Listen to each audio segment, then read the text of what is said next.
bylaw is written, it has to be that way, but the reductions are allowed for in the subsections, and these additional schedules are there, so it shows you what the charge would actually be, so it just confirms that it is where you should. It's good. That's fine. So this is the bylaw with all of the things that we put in from our meeting on Friday. Councillor Russell, are you moving that?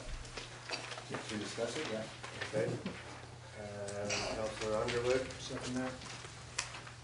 for discussion, and also I guess the bylaw or the motion needs to be that we confirm that there are no further public meeting required. So there's two sections to that. Okay. Let me do that. We have a motion here to adopt this recommendation. Councillor Russell. Just the one thing that the first one on this list for Janet, that's for you, Mr. Mayor. Janet in 310H, okay, the commercial, of the exemptions, right? And that would be H for development. If I remember correctly, Mr. Mayor, on Friday, the direction was that not only the core business areas of Grand Bend, Forest, Thetford, and Arcona, it would also be that any other areas as defined as commercial zoning in our zoning bylaw be applicable to this section. Am I correct, or? You are correct, and I forgot to mention 312B. 312B, thank you. Okay, fellow percentage. Yes, so that's complete non-residential commercial. And that covers it? Yes. Okay. So Okay. that is for all okay.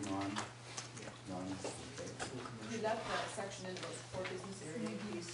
To use that language. If we wanted to use it. Thank you, very good. Councillor Russell. Through you to Janet, I may have been shell-shocked on Friday. I don't recall discussion on the wind turbine development charge. There was no discussion this past Friday, but it was in your workshop. Right. What do you, I know he's basing on a single residential dwelling, right? In your opinion, isn't that pretty low? 1342? I think it's relatively new out there, and that's the only basis that we have. And please stand behind to. Did they not talk about that the turbine could only use those things up the road like a normal residence? There'd be a car coming in and it would be, they're servicing it, so it was basically not using other services. You couldn't go higher than that. We're not using the water and sewer services. That's a big chunk.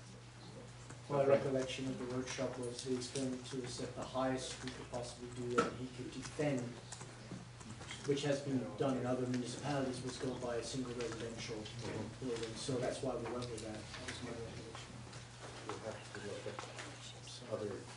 other ways than the He's going to defend it, right? site plan agreement or the development agreement for this part. Councillor Russell? And I think the further point to it was the only part that was defendable, as you would like it, he said, was those services. Because they had fought off those other services because they're not applicable to them. So that's why it ends up being such a small charge. Right. Isn't that right, Commissioner? It's a very small charge comparatively. So when you look at it, you say, it's very small. Okay. Any other discussion on this? This will have passed and become effective January 1st. All in favor of that? Carried. Thank you. Janet, exhale. What's the, you said we need another resolution? Motion that the Council of Municipalities of After Shores approves the development charge background study dated November 16th as amended, inclusive of the capital forecast therein, in which certain recommendations are made relating to the establishment of development charge policy for the municipality of Lambton Shores pursuant to the Development Charges Act 1997, and determines that no additional public meeting will be required to be held as part of the approval process. I'd ask that we have a motion to move that. Councillor Russell and Councillor Underwood. That's just taking the background study and adopting it, and it's valid until November 16th, and we talked about doing a renewal or a review prior to that date, so we can use the same study. All in favor of that motion? That's carried. Thank you. It's groundbreaking. Is that all the bylaw? The connection one is also attached to that, and basically that's the smaller chart. Basically, this is what establish when we do development charges, it mirrors the development charge cost. So that, this is smaller. Okay. Yeah. Oh.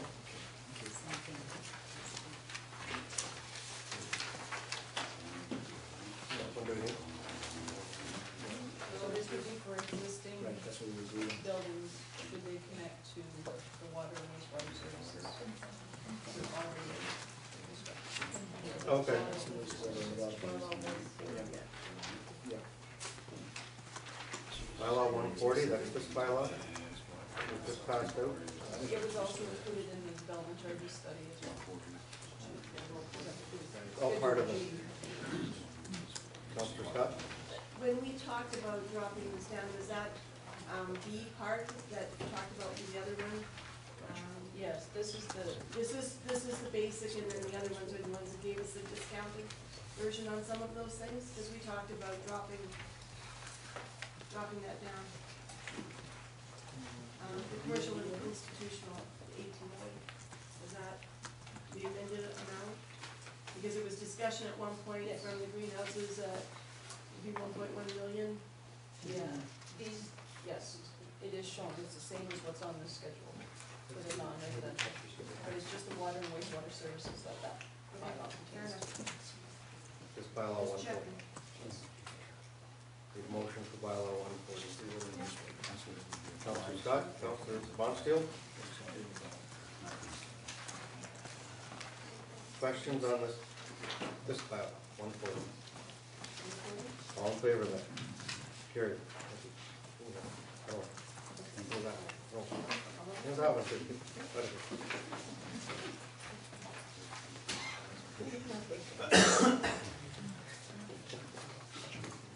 Are we on to the accounts?